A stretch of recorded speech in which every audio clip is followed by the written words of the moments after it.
All right, here we go. We are doing the sample test 1, multiple choice 29 through 36. Right now we are moving into calculator mode. Calculators. We should start a gang and call them calculators, like the regulators. All right, here we go. We'll do calculus and stuff. That'll be our thing. So we're doing section 1. This is really called like section 1 part B. That's like its classic name. How do we get this bigger? There we go. All right, let's see what we got going on. It says the volume of a solid. Volume. All right, that's a key word there.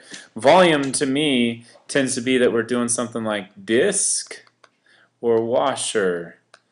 Okay, all right, so let's see what we got going on here. Formed by revolving the region bounded by this and the coordinate axes. About the x-axis is given by the following integrals. Oh, we don't even have to actually calculate it. So let's think about this. So y equals x minus 3 squared. Well, what do we got going on? That would be the volume tends to be the sum of a bunch of radii squared, radius squared. And if you look at all these, they all say x minus 3 here. The difference is going to be, is it squared? Is it to the fourth? Is it squared? Is it to the squared? Is it to the fourth? And 0 to 3, 0 to 3, and we have this 2 pi out here, or just pi. So what's going on? We got this pi times our radius squared. Well, our radius in this case is going to be our function. So that would just be x minus 3 squared, but then we got to square that. So that definitely eliminates C, D, and A. So we're looking at either B or E. And then the difference is this one says 2 pi and this one says pi. This might be confusing if you were a Calc BC student, because Calc BC actually has two formulas that they look at. They look at a cylinder shell and a disk, cylinder method and a disk method. Cylinders have the 2 in it, disks don't. This is Calc AB, which means we only have the pi, not the 2. So it's B. That was too easy. Notice I didn't even look at the limits of integration y because they're all the same. So let's look at these. Let f be the function given by f of x equals tangent x, and g of x equals x squared. At what value on the interval do the graphs f and g have parallel tangent lines? Ooh, parallel tangent lines. All right. Well, what does that mean? That means that f prime, that the slopes are equal, which is really saying that f prime is equal to g prime at some value. So what do we got to do? Well, why don't we just take the two derivatives? Let's take the derivative of tangent x. The derivative of tangent x is secant squared x. And what's the derivative of x squared? The derivative of x squared is 2x. So we need to say that secant of x quantity squared equals 2x. Then we got to set those equal to each other and solve. Or we got a graphing calculator. Why don't we just graph those two things? That would make sense. So I'm going to clear this one out and graph these two things. So first we got secant, which is really 1 over cosine. So I got to put that in parentheses here. 1 divided by cosine of x. Close it off. Then I got to square that. So that's secant squared right there. Then I'm going to graph the other function. It's 2x. 2x. Window or zoom, you know, I have no idea where this is going to be, so let's just do a zoom standard. Alright, that is the secant function. And boom, hey, it looks like it crosses more than once. There must be more information. Oh, there it is. 0 to pi. So that's our x interval. We got to change that. So x is going to go from 0 up to pi. So that's just second pi. There we go. And it looked like we were pretty close in the middle there. So instead of doing negative 10 to 10, let's do like negative 2 to 2. That'll probably give us something a little better. And oh, looks like I cut it off. How about let's go a little bit higher? So it looks like in the y values I need to go up to, I don't know, 5 or something. Let's see what we get. 5. And looking at our function now, boom, there it is. Where's that at? you know, I could kind of guess and say it's probably one of those 2-point somethings. Or I could just say, where's that intersection? Let's second calculate that intersection. Number 5? Number 5. 5. All right, first curve at about, where are we at? We need to, ooh, there it is. And there, and there. And we're at 2.0828. 2.0828, that would be C. 2.083. That was easy. We love calculators. Let's keep going. Let f of t equal 1 over t. For what value of t is f prime of t equal to the average rate of f on the closed interval a, b? Oh my goodness. All right, let's take this one step at a time. So in other words, we got f of t equals t to the negative 1. That means that f prime of t equals negative 1 t to the negative 2, or negative 1 over t squared. So that's f prime of t. Now the average rate, that's a little bit different. That's like the whole f of b minus f of a all over b minus a. And we got to basically figure out when these two things equal each other and kind of do some calculation there. Well, let's do that. F of b would be, that's 1 over b. And then f of a, well, that's 1 over a. And on the bottom we have b minus a. That's easy enough. And we got to set that equal to 1 over t squared, and then negative 1 over t squared, and pretty much solve for t. All right, I'm going to pull a move here, and it's a tricky algebra move that you can do. First, it has to do with multiplying, dividing, a bunch of junk like that. Basically, what we can do is we can switch the numerators and denominators of a proportion here, two equal fractions, which means we'll have t squared over negative 1 equals 1 over b minus 1 over a all over b minus a. Well, if I apply times negative 1 to both sides, negative 1, then I'll have t squared equals, we just got algebra now, 1 over b minus 1 over a. Now I'm going to distribute this negative 1 down to the bottom term here, and then that would switch the order. It's kind of like 3 minus 2 equals 1, but if you switch the order, then you get negative 1. So I'm going to switch the order to a minus b. Alright, now let's go and simplify the fractions. If I were to add these two fractions on top, I would get a minus b over ab all over a minus b equals t squared. Alright, so that's where I'm at so far, and I think that I could like flip this and multiply, so I'm going to flip it and multiply 1 over a minus b. Hey, that's nifty. Look at that. A minus b simplifies. So t squared equals 1 over ab. And then we square root, so it's going to be t equals 1 over square root ab. Is there anything close to that? Yes, there is. Booyah, it's d. So that was a little bit of luck, a little bit of algebra, mostly just kind of setting it up. The connection here, they were equal, average rate and instant rate, and then do some algebra. Okay, no calculator, even though it's calculator portion. Sometimes people think you always use the calculator. No, not always.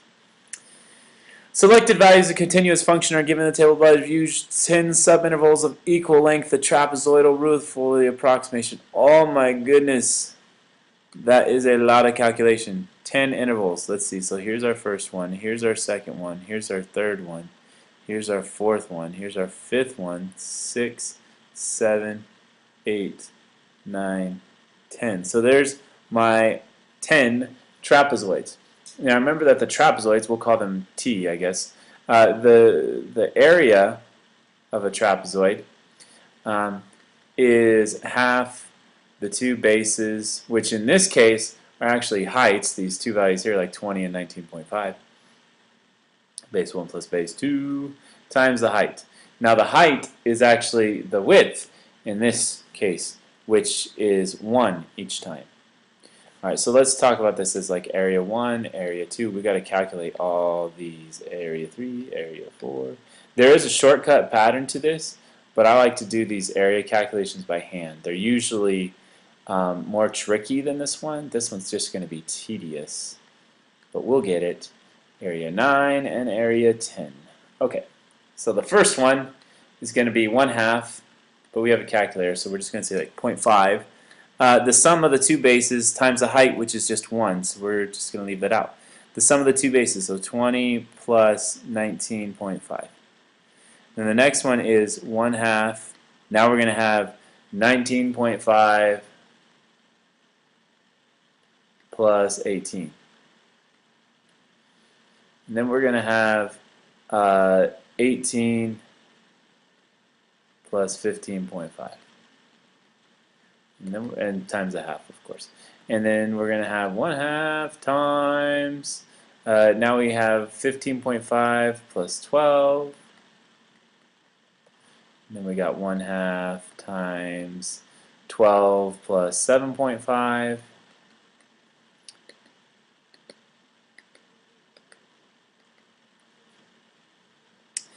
So where are we at? Oh, I just lost. So we got 1, 2, 3, 4, 5, 6. Now we're on 6. So that's 7.5 and 2. 1/2, 7.5 plus 2. Then we got 1/2, 2 plus negative 4.5. Ooh, that's going to be interesting. And then we got 1/2, negative 12, negative 4.5 plus negative 12. And then we're going to have, what's next? What's next? Negative 12 plus negative 20.5. And then we have 1/2. The last one, negative 20.5 plus negative 30. Oh my goodness, look at all this work. Oh, we love calculators. So let's calculate them. Let's calculate them all. Here we go. Graph. Clear. So we're going to have 0.5 or 1/2 times 20 plus 19.5. 20 plus 19.5. Whoops. We got to insert a multiplication in here.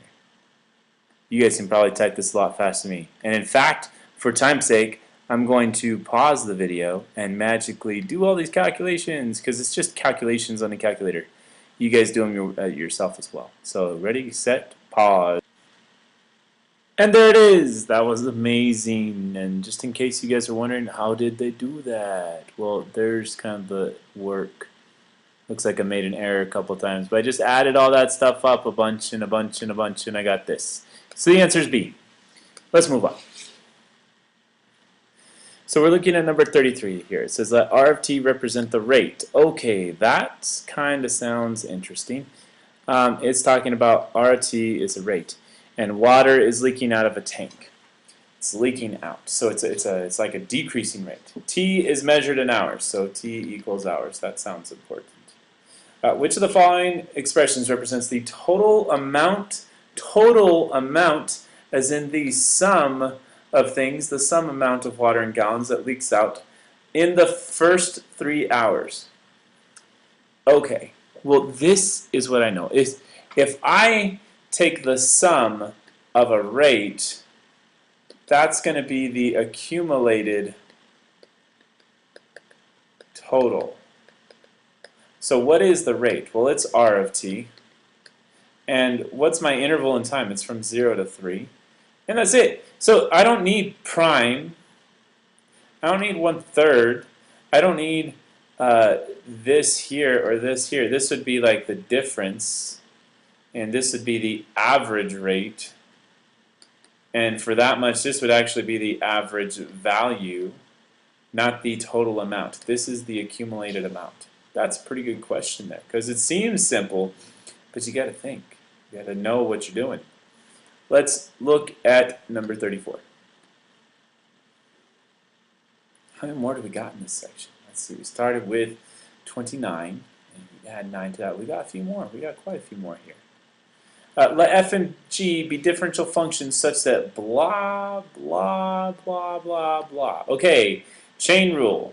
We know that h of x equals f of g of x. H prime of x. What would that equal? Well, that's chain rule. So you take derivative of the outside the first time, leave the inside alone, then multiply by the derivative of the inside.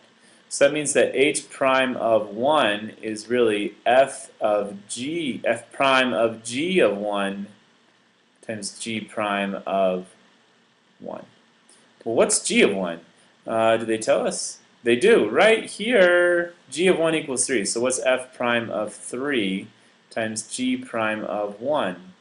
Well, f prime of 3, that's negative 5, times g prime of 1, that's negative 3. Multiply those together, you get 15. That was easy. Ooh, here we go. This looks kind of like a mess, but it's not really that bad. Alright, so there's our function. Here's our possible answers. Oh, that's interesting. Alright, let's look at this. We got in the figure above shows a road running in the shape of the parabola. Oh, so this is a parabola. That's why it says ax squared. And this is a straight line. So this is the parabola. And this is linear. That's kind of important. And it says B is 1,000 feet horizontally. Okay, so this hits right at 1,000. And 100 feet higher. So this is saying it's at 100 right there. So in other words, the xy coordinates of this is 1,100. Since the road is smooth, r of x is continuous. What's the value of little b? Okay. Alright, so what do we know? Well, we could figure out what this a is. Let's do that real quick. A, well, we know that r of x equals ax squared. And that's like saying r is like kind of like your y value, like that kind of thing, if you were to think of this as in terms of x and y. So then 100 equals a times 1,000 squared. 1,000 squared is really what is that? 1 million. So we're going to divide both sides by 1 million and see what happens. 1 million. Boom. A equals, well, 2 zeros are gone. 1/10,000th. 1/10,000th. Okay, so we got that. What else do we know? Well, we know that these two things connect. So we know that this a, which is 1/10,000th, or that would be 1/10th. This would be 100th. This would be 1,000th. So we got 1/10,000th. 10,000th. Gosh, that's hard to say a lot of times. We also know that they meet right here at B, at that point, x and y. So we could plug in x equals 1,000 for each of these and set them equal to each other. Let's do that. So that means that 0.0001 times 1,000 squared equals b times 1,000 plus c. Okay, that would be so cool to figure this out if we could set those equal to each other and solve for b. However, that doesn't really help us, but maybe the derivatives do. You know what? I bet they do. So if we took the derivative, if we said like r prime of x, and how do I know that the derivatives equal each other? Because this, look, it's smooth from each side. So r prime of x, the derivatives would be 2ax, or 2 times, or 2 over 1/10,000. There we go, 2/10,000 x would be the left side there. And then the right side would be just b. Hey, this makes it easy. So if I plug in 1,000 for the x, because that's where we're equal to each other here, we would get b. That's exactly what we need. So 2 times 1,000 over 10,000. We got a lot of stuff canceling here. And we get 2 over 10, which is 1/5, or 0.2. The answer is A. That was awesome. So we didn't really need this whole continuous thing where we set them equal to each other, and c was actually just a distractor. But because it's smooth, we could set the derivatives equal to each other, and we solved for a using our knowledge about this point 1100. That's why they told us this little piece of information. And look at this, since the road is smooth, they even use the word smooth. That was clever of them. Let's keep going. Number 36, the area of the region enclosed by, oh, this is going to be a piece of cake. All we got to do is set it up in a calculator. Well, let's do that. Okay, so we got to take our calculator. Our first function is going to be e to the x squared. Okay, so we clear this e to the x squared. E to the x squared, that's second natural log to the x squared, x squared. All right, the second one here is going to be a square root, so we got second square root, and then 4 minus x squared, 4 minus x squared. Okay, so those are our functions. And honestly, I have no idea where they're going to cross or anything, but let's see. So there's one function, and there's the other. All right, so it's really close right in that box, pretty tight there. So it looks like it's going from -1 to 1 in between there, and we're definitely above the x-axis. Let's zoom on that. So we're going to go from -1 to 1, and probably from like 0 to 2 in the y direction. Let's see if that gets us in there. And yeah, just barely. All right, so now I need to, if you look at this, I need to figure out where this intersection and this intersection is. And just to kind of, annotate this for you, I'm looking for this value and this value. And if you notice, there's a very much symmetrical relationship here. So I'm pretty sure if I guess one intersection, I'm going to get the other one too. Oh, ooh. I don't think I put this -2 in there. We're going to have to fix that. That being said, I got to take some of this stuff out. Like this picture, it's got to go. Take it back. Take it back. There it is. All right, let's put that -2 in there. That does make a difference. Okay, so e to the x squared -2. All right, there we go. Now let's graph it. Yeah, that goes lower. Okay, so it's similar, but not exactly what we were looking at. So let's increase our window here. Let's say -1.5 to 1.5. And we need to go from like -2 to 2. Let's see if that gives us a good window now. That's a little better. Yeah, that's definitely a little better. So I still got to figure out where these two things are crossing here. So let's do that. Second, calculate intersection number 5. So I'm going to go to the left. It looks like it's at about 1. I'm not sure. But it's probably not exactly 1. Let's see where it is. So I'm going to guess.